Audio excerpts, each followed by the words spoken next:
It isn't every day that a body part trends on Twitter. It's more like every other day. And the latest body parts to gain attention have been Senator Mitch McConnell's Kentucky hands. Yep, photos of the 78-year-old Senate Majority Leader's right hand in particular have been making the rounds on social media. This isn't a George Costanza hand model situation from the TV show Seinfeld, though. Instead, McConnell's hands have attracted attention because in the photos they've appeared discolored with blackish and bluish hues. He also seemed to have bandages on both hands.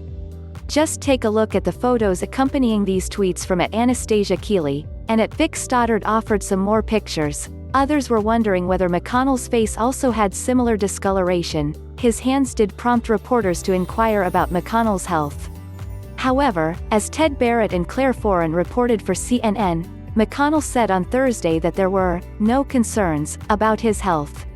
Of course, it is very difficult to diagnose any medical condition from afar. Sure, some medical issues may be fairly obvious.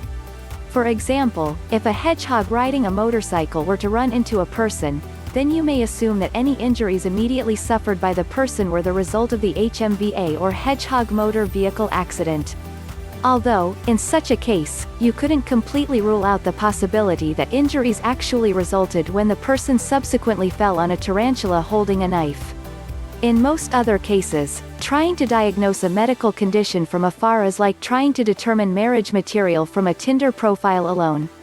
There's a lot of inaccurate guessing involved.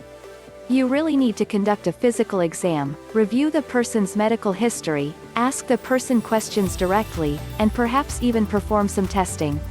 Don't rely on hearsay or thearsay.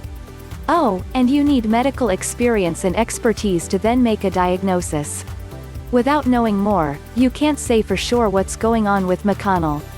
That's because there are a number of possible causes of bluish hands. Here are some in no particular order. 1. Being a member of Blue Man Group. This tends to be obvious. You are typically a man who paints yourself blue and does performance art. Usually you don't have to go to a doctor to determine if you are a member of Blue Man Group.2. Paint, a tattoo, henna, or a costume. Similarly, unless you had a night of drunken revelry or something similar, you will remember if you got a tattoo, are wearing a Mystique costume, or painted your hands to signify that you are going blue. McConnell has not indicated any of these possibilities. Senators typically aren't babies, in chronological age at least. A baby may have bluish hands and feet due to a rather immature blood circulation system. Such a tint will typically go away as the baby gets older. It should be pretty obvious if you are a baby too.